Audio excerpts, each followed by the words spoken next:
Hello, welcome back to my playthrough of Mr. Love Queen's Choice. This is not going to be a regular gameplay episode. This actually isn't even the account that we're uh, playing on, but I did manage to pull Lucien's new card on an alt account, so I thought I'd show it here to so people can see the new card, and also because it provides more context for what's going on with the event that we're doing in the playthrough. So that's it. This is the new card. He's an SSR, uh, primarily decision and affinity, and that I'll use date content.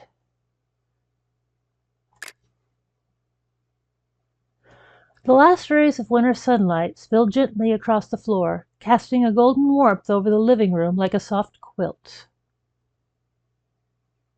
I was curled up lazily on the couch, flipping through a book, when Lucien suddenly stepped out from the study, a frown knitting his brows. Huh? You're done already? I see. He held up a finger and pointed to the phone glued to his ear while swiftly pulling his coat over his shoulders. Okay, I'll be right there. No trouble at all. See you soon, Mrs. Young.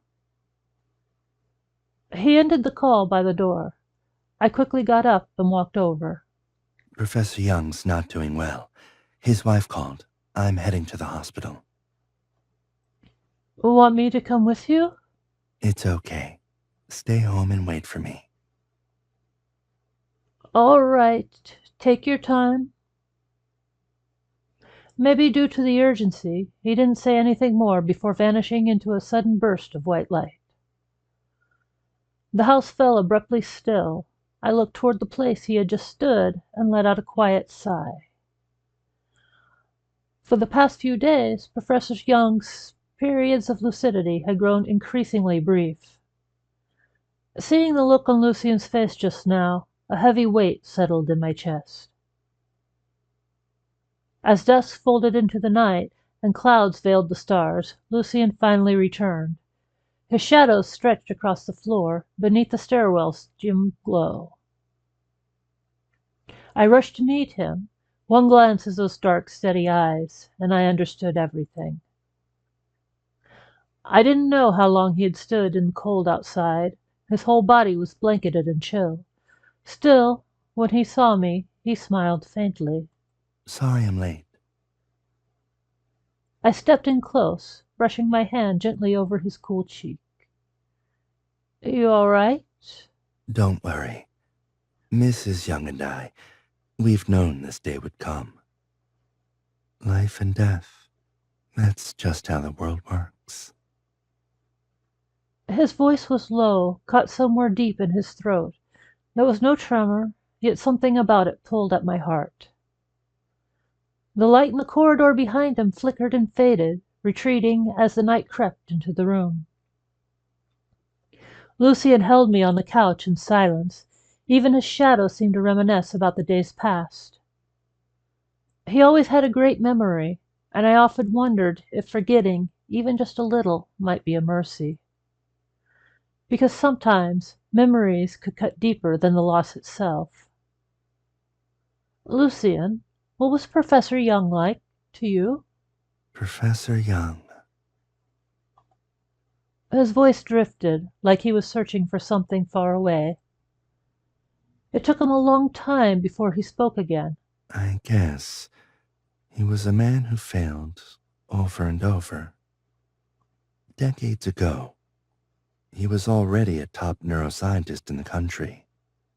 Later, he dove into research about the Neurocomputer Interface Project. People thought his ideas were out there, unrealistic, but I think he saw further than anyone else.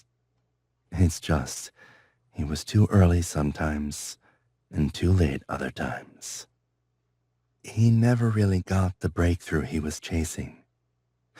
By the time the field started making real progress abroad, he couldn't catch up. He spent most of his life dealing with failure, and he left with a lot of regrets. But you still respected him. He leaned his head gently against mine, nuzzling close like it was the most natural thing in the world. Everyone fails. That's just part of life. But he kept walking down a road almost no one else dared to take, just to give a voice to those who had none. His ideas were wild, brilliant.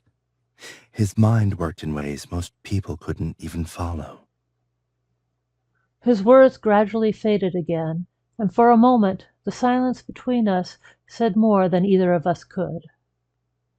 He must have seen so many admirable qualities in Professor Young. Though their interactions weren't frequent, the shared pursuit in their field created a bond that ran beyond titles and time. He was a mentor and a friend. He must have been quite the remarkable man. He asked me to carry on his research. Lucien's voice was soft, almost distant, as his arms tightened ever so slightly around me, like he was holding on to something fragile. But I said no.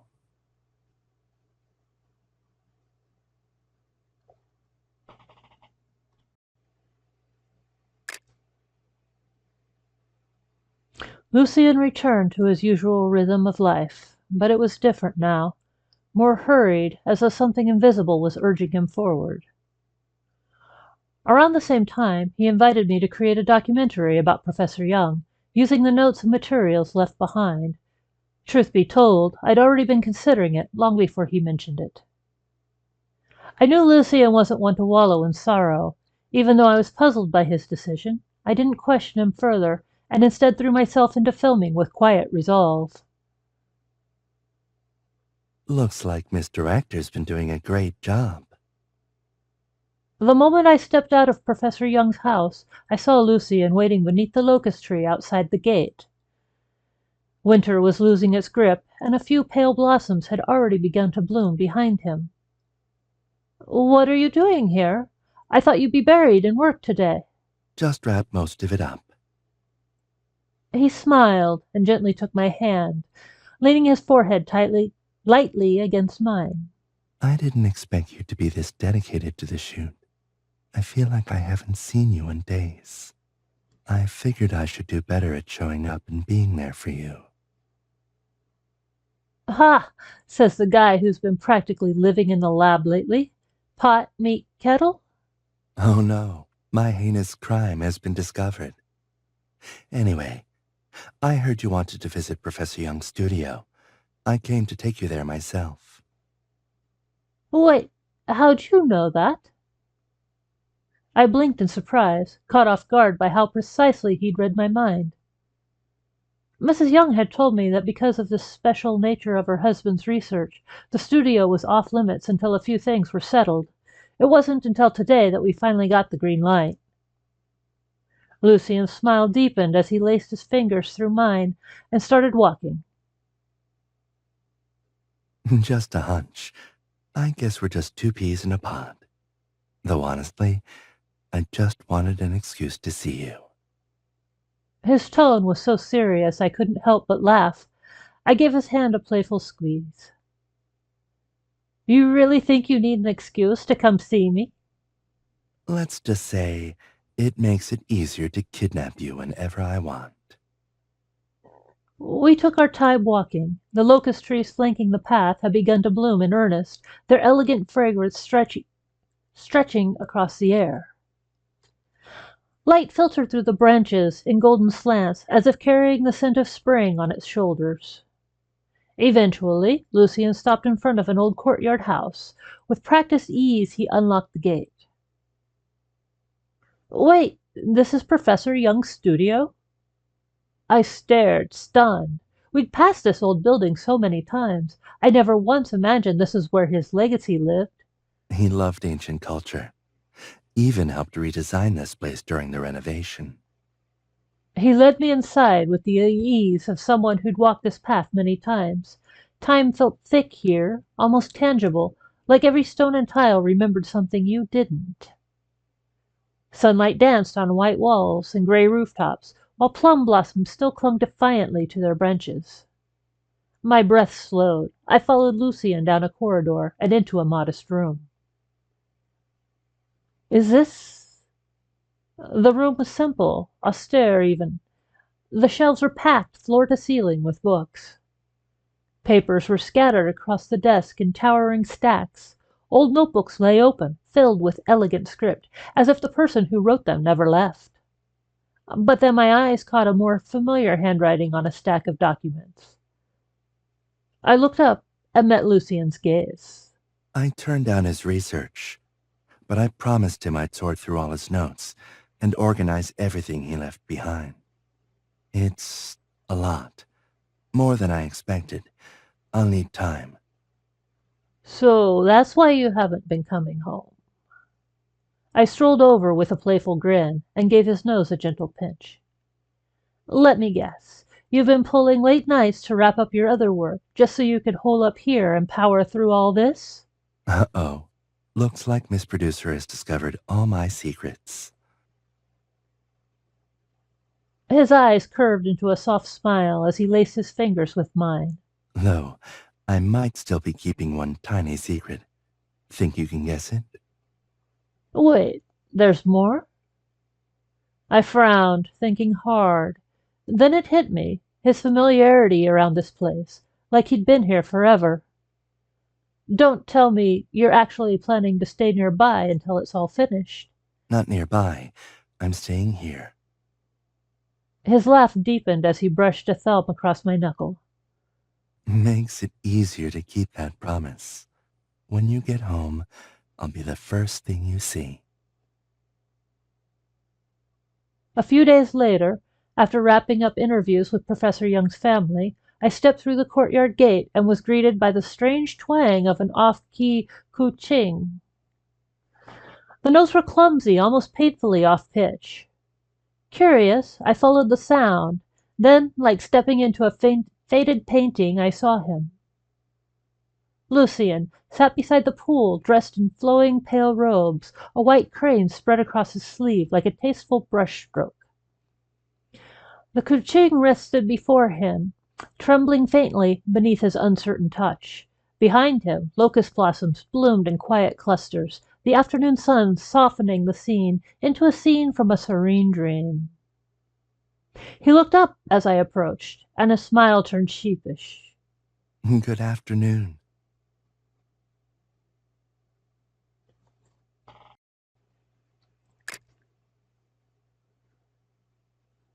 What are you... I blinked at him, stunned for a second, then broke into a laugh and rushed to his side. Afternoon, Professor Lucien. What's going on here?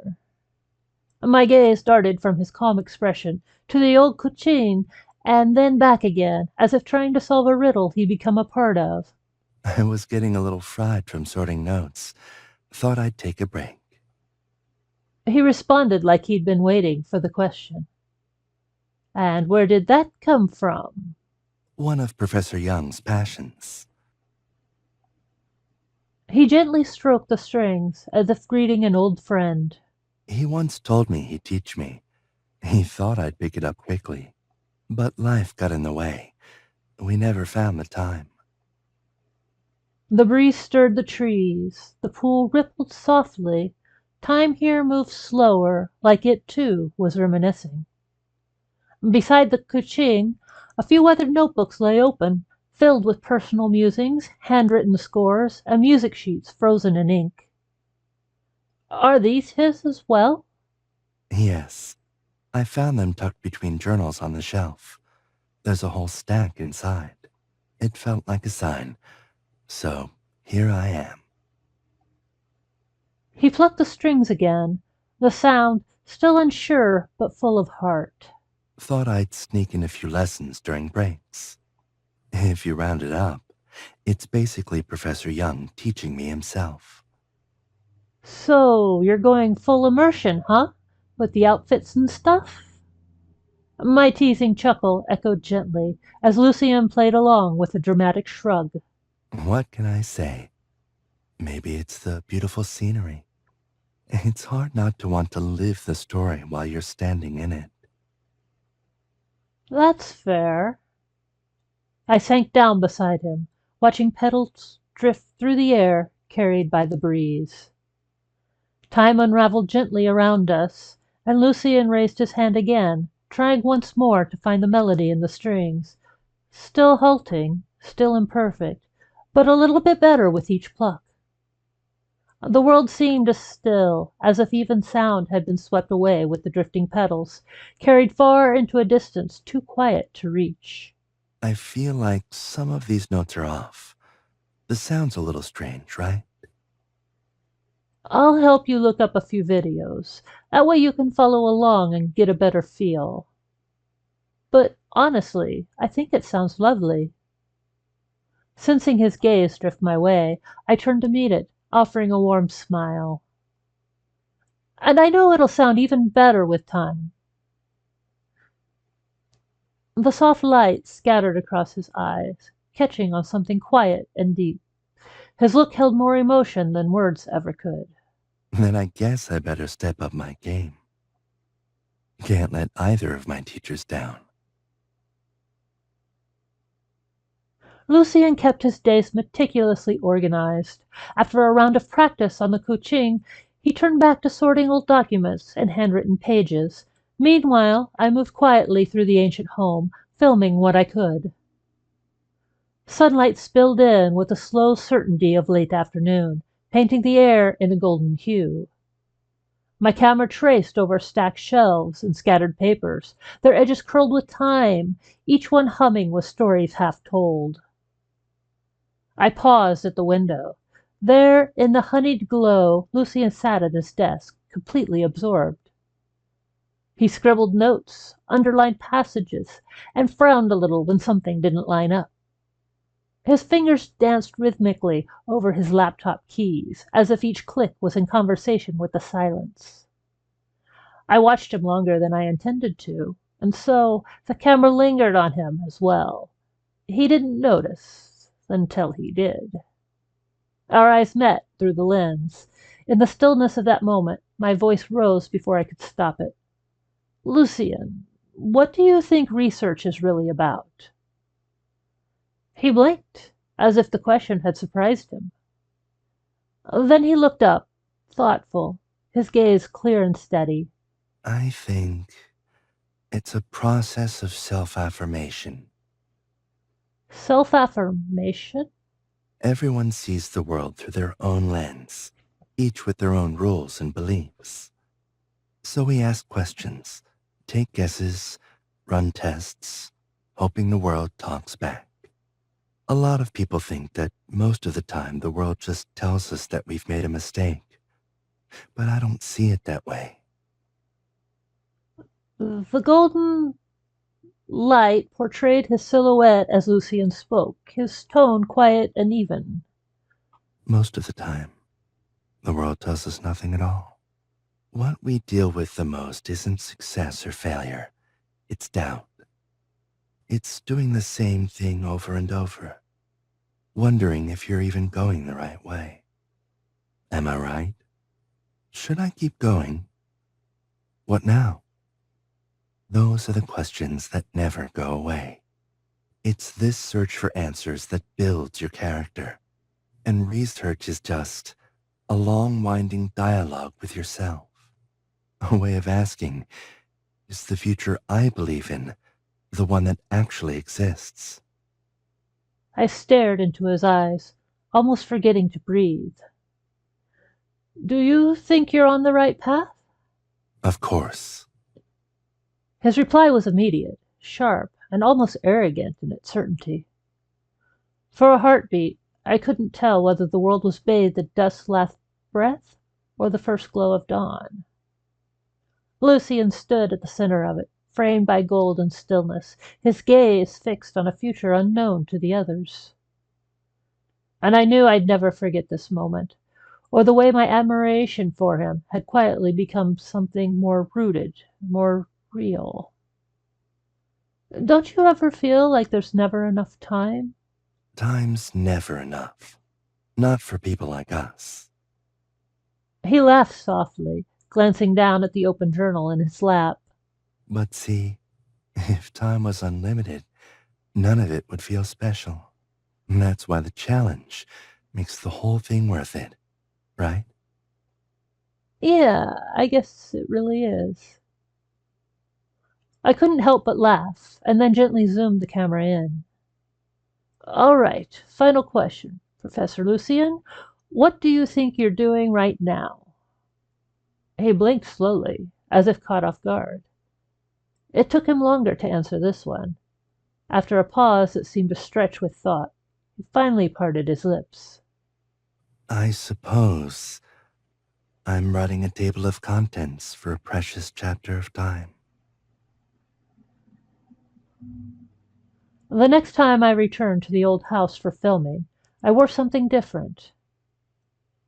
The moment I stepped into view, Lucien's eyes curved like a smile before his lips even moved. They gleamed like sunlight caught on still water. Figured I'd try soaking in the atmosphere too. Who knows, maybe I'll catch something even more magical with the camera. Just like that, I slipped into Lucien's daily rhythm. When he pored over notes, I wandered the house filming, drafting lines for the narration. When he practiced the kuching, I joined in with little tunes, small harmonies to keep him company. Lucien learned quickly. Even though his textbooks were mostly scattered notes and vague memories, he always found the pattern others might have missed. I gave him simple pieces to practice with. He never rushed them, instead treating them like a pause between his daily routines. That sounded way smoother today. Must be because I've got two excellent teachers. There's still room for improvement, though. Feels like it's missing something. Maybe a bit more emotion? Should I go heavier? No sooner had he said it than a sharp twang rang out. The string snapped, recoiling across the surface with a dramatic little flourish. Guess that was too much emotion. His dry tone cracked my composure, and I burst out laughing. Maybe Professor Young couldn't bear to listen anymore? No, you're just way too strong. He grumbled under his breath while I laughed harder. Well, looks like practice is over for now. I hope restringing it isn't a huge hassle.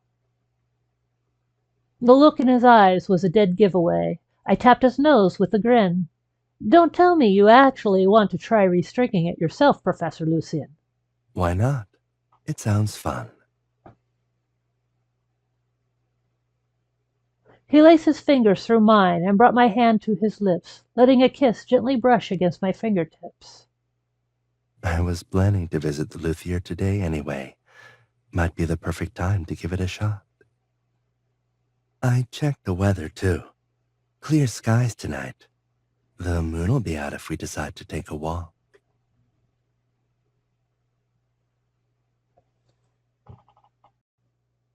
Time unfurled in slow, gentle turns. Page after page, book after book came down from the shelves. Somewhere in the midst of it, the plum blossoms had begun to fall. After Lucien tucked Professor Young's final journal into a box, the room suddenly felt vast. It's as though it had gently released someone's entire life. I tilted the lens, zooming in on the 10 neatly compiled notebooks. They looked weighty, full of years. So, is your work finished? It is. His gaze followed mine, and then moved across the quiet house before settling softly on me. But I've got a tiny invitation, if this young lady's willing to humor me. Oh, so formal, Professor Lucien. I hid my hands behind my back and tilted my head playfully. With that kind of tone, I might just have to say no. Then I guess I'll just have to stop being so polite. That light in his eyes made it feel like he'd pulled the stars a little closer. He took my hand, scooped up the kuching, and led us to the pond. There, with reverence and quiet grace, Lucien sat before the instrument. For a long while he said nothing, just looked and just breathed. Then gently he raised his hands. Soft, ancient music stirred the stillness. Sunlight rested like a kiss on his shoulders, tracing soft gold along the lines of his profile. His fingers caressed the strings with care, coaxing out the softest sighs of sound. I held my breath, afraid that even that might break the moment. A kingfisher perched silently on the rim of the water pot, as if it too had come to listen, or maybe it had always belonged there. Everything was still, everything was beautiful, as if the world had painted itself into a quiet scene just for us. There was no aching nostalgia, no heavy grief, only peace, only presence, watching, allowing, and letting time slow down just enough to feel every breath of it.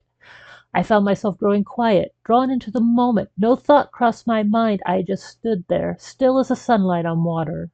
I watched the breeze stir the blossoms into a slow drifting dance, watched Lucien's every elegant gesture as he plucked the strings, each sending his unspoken thought far into the distance. It felt like I saw everything in that instant. The piece he played wasn't perfect. I'd heard fragments of it before during his practice. It seemed to be something composed by Professor Young himself. Lucien played slowly, deliberately, his touch tender and unpolished. But I knew this wasn't about performance. He was simply bringing the melody to life, letting it mark the end of this chapter, a gentle farewell wrapped in song. Clouds drifted overhead, their shadows slanting and swaying across the courtyard before dissolving into golden white. For reasons I couldn't name, my eyes began to sting. As a final note faded, Lucien's hands lingered on the strings. He touched them, like one might touch a memory, softly, reverently, a silent goodbye to an old friend. Lucien, do you feel regret? That you never got to learn this piece directly from Professor Young? He paused, thought for a moment, and then shook his head. We both had other things going on back then. Calling it regret feels a bit untrue. He exhaled slowly, gaze drifting out toward the horizon. If anything, I think of it more as a turning point. Sometimes, it's the things we never got to finish that push us to start again. It's like life gives you a reason, whether to try something new or to keep going harder than before. Just like how you poured all that time and effort into organizing Professor Young's work, right? Lucien looked at me quietly. He didn't say anything for a moment. Maybe he knew that wasn't really a question. Do you think it was cold of me to turn down his research? Why would I think that? You've got your own path to follow. I replied without hesitation, meeting his gaze with quiet conviction. You've done everything to preserve what he left behind. You've cataloged his notebooks, cross-referenced his data, and woven together his thoughts and discoveries. You even asked me to film the documentary, introduce me to people connected to him. You didn't take up his work, but you made sure it wouldn't be forgotten. You did all that because you believed someone out there will see it one day. They'll see his failures, sure, but also his hope, his drive. And maybe that'll become their motivation to persevere on their own path. I watched him as I spoke. I knew he cherished the fruition of Professor Young's work more than anyone, quietly hoping that someone, someday, would carry it forward. Do you really think someone will see it? Of course. Maybe not today, maybe not tomorrow, but someday someone's going to look toward the same future. They'll take these fragments and keep building, keep listening. That's what I believe, because I know you believe it too. Believing in the value of our actions and that life surpasses death demands great strength, pride, or love. That line had once been just words to me, but Lucien made it real, through every scribbled note, every sleepless night, every echoing chord from the Kuching. You really beat me to everything I wanted to say. Don't be too bummed, Professor Lucien. You always read my mind, too. So we're even. I smiled, leaned in, and kissed his forehead, letting myself fall into the quiet warmth of his gaze. The sunlight pooled around us like honey, wrapping everything in rosy gold. Then, as if struck by a thought, he rested his fingers on the strings once more. His touch was light and natural, like clouds drifting through a spring sky. So, what do you think of this one? Haven't heard this one before, but it's really soft, really gentle. Just like you. The melody rose slowly into the air, mellow, distant, yet pulsing with an unmistakable vigor. Is that so? And in those dark, thoughtful eyes, I saw my own reflection. Sounds like we've got the same answer after all.